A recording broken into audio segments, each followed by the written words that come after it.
बड़ी खबर आपको उत्तरकाशी से बता दें, गंगनानी में हेलीकॉप्टर क्रैश, 5 लोगों की मौत की आशंका जताई गई है। रेस्क्यू टीम लगातार आगे की कार्रवाई कर रही है। ये बड़ा हादसा जहां पर हेलीकॉप्टर क्रैश हुआ है, हादसे में 5 तीर्थ यात्रियों की मौत बताई जा रही है, 2 घायल हुए हैं। हालांकि रेस्क्यू टीम मौके पर मौजूद है और लगातार आगे की कार्रवाई कर रही है। ये बड़ी खबर आपको बता रही है, जहां पर हेलीकॉप्टर क्रैश और ऐसे में इस हादसे में 5 तीर्थ यात्रियों की मौत और 2 घायल बताए जा रहे हैं।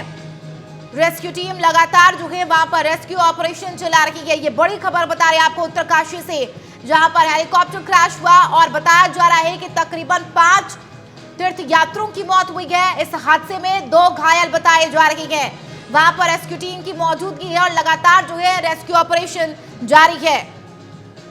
तो ये बड़ी खबर इस वक्त की आपको बता रहे हैं कि किस तरीके से यहाँ पर हेलीकॉप्टर क्रैश होने के बाद ये बड़ा हादसा हुआ। हेलीकॉप्टर में तीर्थ यात्री सवार थे, 5 तीर्थ यात्रियों की इस दौरान मौत हुई है, 2 घायल बताए जा रहे। केदारनाथ धाम जा रहा था ये हेलीकॉप्टर, जिस दौरान ये बड़ा हादसा हुआ। रेस्क्यू टीम मौके पर मौजूद है। तो गंगनानी में हेलीकॉप्टर क्रैश और हादसे में 5 तीर्थ यात्रियों की मौत हुई है। ये बड़ी और अहम खबर आपको इस वक्त की बता रही है। तो केदारनाथ धाम लेकर जा रहा था हेलीकॉप्टर और रेस्क्यू टीम लगातार आगे की कार्रवाई कर रही है। तो ये बड़ी और महत्वपूर्ण खबर आपको बता रहे हैं, क्योंकि जिस तरीके से 4 धाम यात्रा की शुरुआत हो चुकी है, हेली जो सेवाएं हैं उसकी भी शुरुआत हो चुकी है और ऐसे में जो हेली सेवा का आनंद ले रहे थे तीर्थ यात्री, इस दौरान ये बड़ा हादसा हुआ जिसमें सवार थे कई यात्री। 5 की मौत हुई है और बताया जा रहा है कि 2 घायल हुए हैं। रेस्क्यू टीम की मौजूदगी और लगातार कार्रवाई की जा रही है।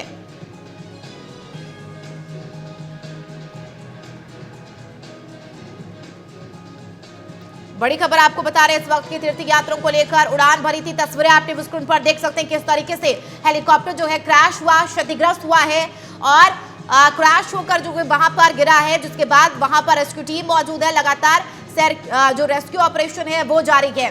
5 तीर्थ यात्रियों की मौत और 2 घायल हुए हैं। केदारनाथ धाम लेकर जा रहा था हेलीकॉप्टर, जिस दौरान ये बड़ा हादसा हुआ। हालांकि घायलों की स्थिति क्या कुछ है इसको लेकर फिलहाल अपडेट नहीं है, लेकिन हेलीकॉप्टर क्रैश हुआ हेली सेवा के दौरान, जिसमें तीर्थ यात्री सवार थे, केदारनाथ के लिए वो रवाना हुए थे, जिस दौरान ये बड़ा हादसा हुआ है। हालांकि यह हादसा कैसे हुआ इसको लेकर अभी तक खुलासा नहीं हुआ है। बहरहाल तस्वीरें देखकर अंदाजा लगा सकते हैं किस तरीके से बुरे तरीके से यह क्रैश हुआ हेलीकॉप्टर, बड़ा हादसा हुआ है। 5 लोग इसकी जद में आए हैं, 2 घायल बताए जा रहे हैं। तो गंगनानी में हेलीकॉप्टर ये क्रैश और तस्वीरें देखकर आप अंदाजा लगा सकते हैं किस तरीके से भयावह यह हादसा हुआ। 5 लोगों की दर्दनाक मौत हुई है, 2 लोग घायल बताए जा रहे हैं।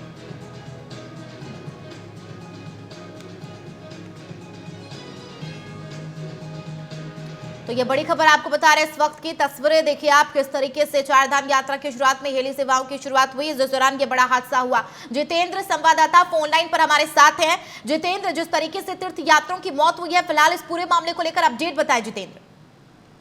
देखिए, सुबह सुबह आज एक दुखद खबर उत्तराखंड के उत्तरकाशी जिले से आ रही है, जहां एक हेलीकॉप्टर गंगोत्री की यात्रा के लिए सुबह देहरादून सहजारा हेलीपैड से निकला था करीब 9 बजे और उत्तरकाशी के पास एक गंगनानी क्षेत्र पड़ता है, वहां घने जंगलों के बीच ये हेलीकॉप्टर क्रैश हो गया। और दुखद खबर ये है कि इसमें लगभग 7 यात्री जो थे वो मौजूद थे, पायलट सहित 6 यात्री और पायलट इसमें सवार थे, जिसमें से 5 लोगों की मौत की खबर आ रही है और पायलट भी गंभीर रूप से घायल है। उनके साथ एक यात्री है, वो भी गंभीर रूप से घायल है। घायलों को रेस्क्यू किया जा रहा है क्योंकि वहाँ स्थितियां थोड़ा सा विकट है।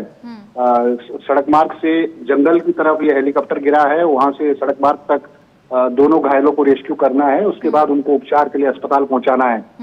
तमाम जो विभाग हैं आपदा प्रबंधन से जुड़े हुए, पुलिस, SDRF, NDRF और अन्य विभागों की टीमें, राजस्व पुलिस भी वहां पर पहुंच चुकी है स्थानीय लोगों की मदद से। और कुछ जो स्थानीय पुलिसकर्मी वहां पर थे आसपास की चौकी में, उनके द्वारा एक रेस्क्यू कार्य तुरंत चलाया गया और बाकी फोर्स भी वहां पर पहुंच रहा है। लेकिन बड़ी दुखद खबर है कि 5 लोगों की मृत्यु इस दुर्घटना में अभी हो गई। जितेंद्र, हम जो तस्वीरें टीवी स्क्रीन पर अपने दर्शकों को दिखा रहे हैं, वो उससे साफ अंदाजा लगाया जा सकता है किस तरीके से हेलीकॉप्टर बुरे तरीके से क्रैश हुआ है और क्षतिग्रस्त हुआ है। क्योंकि क्या इस पूरे हादसे को लेकर कोई लापरवाही सामने आई है या फिर वजह सामने आई कि यह हादसा कैसे हुआ? देखिए, अभी कोई आधिकारिक पुष्टि तो घटना को लेकर नहीं हुई है, लेकिन अनुमान ये भी लगाया जा रहा है क्योंकि मौसम विभाग ने पहले ही उत्तरकाशी जिले के लिए अलर्ट जारी किया था और वहां पर बारिश की संभावनाएं भी बताई थी। जो स्थानीय लोग हैं तो उनसे जो जानकारी हमने लेनी चाहिए तो उनका ये कहना था कि थोड़ा सा मौसम भी खराब है, हालांकि बहुत ज्यादा मौसम खराब नहीं है, ठीक है। लेकिन मौसम बारिश का वहां पर बना हुआ है। ऐसे में ये भी देखने वाली बात होगी कि जब अलर्ट जारी था और मौसम विभाग ने पहले ही अलर्ट जारी किया था आज के लिए, उत्तरकाशी जिले के लिए, तो इन सब चीजों में एहतियात बरतना चाहिए था। वो अब जांच के बाद पता लग पाएगा कि कोई तकनीकी खराबी हेलीकॉप्टर में आई या मौसम उसकी वजह बना।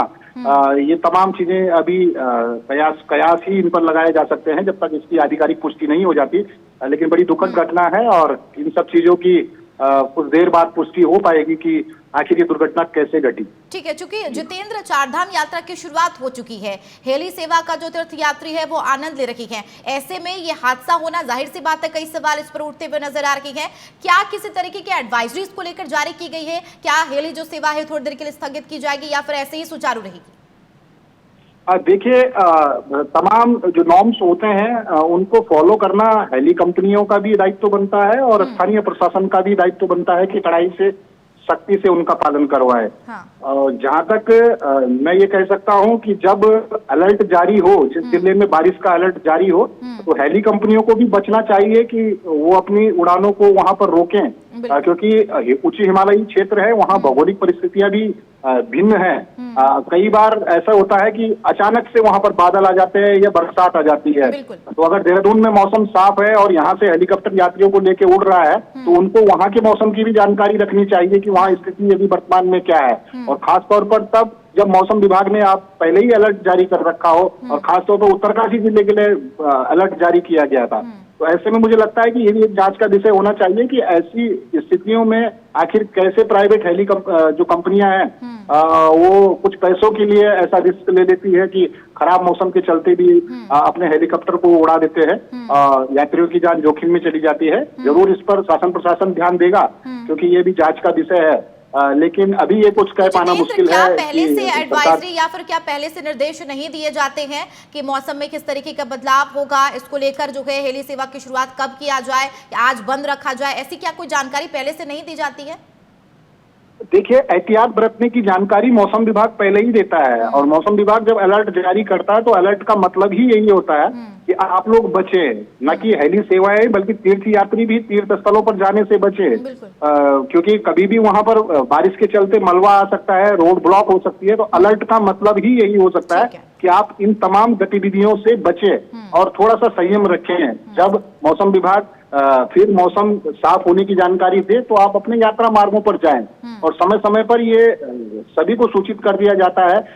बकायदा आपदा प्रबंधन विभाग इसकी मेल जारी करता है, मौसम विभाग इसकी मेल जारी करता है सभी विभागों को, और सभी विभाग इसका अनुपालन कराने के लिए भी लोगों से कहते हैं, अपील भी करते हैं कि अगर मौसम खराब है तो आप यात्रा से ही बचे, न कि खाली हेलीकॉप्टर की यात्रा बल्कि तमाम तरह जो पैदल यात्रा है उससे भी बचे, क्योंकि वहाँ विकट भौगोलिक परिस्थितियां हैं। अचानक से बारिश आ जाती है, बर्फ गिरने लगती है, ओले पड़ने लगते हैं, लैंडस्लाइडिंग हो जाती है, रोडें बंद हो जाती हैं, कई बादल फट जाते हैं अगर अत्यधिक बारिश हो गई तो पहले से ही एडवाइजरी जारी रहती है। उनका अनुपालन करना जो है वो दायित्व बनता है। उसमें ये जांच का विषय देखा जाएगा कि अगर मौसम के कारण ये दुर्घटना हुई होगी तो हेली कंपनी को जरूर इसमें पूछा जाएगा। ठीक है, बहुत शुक्रिया जितेंद्र इस खबर पर जानकारी साझा करने के लिए।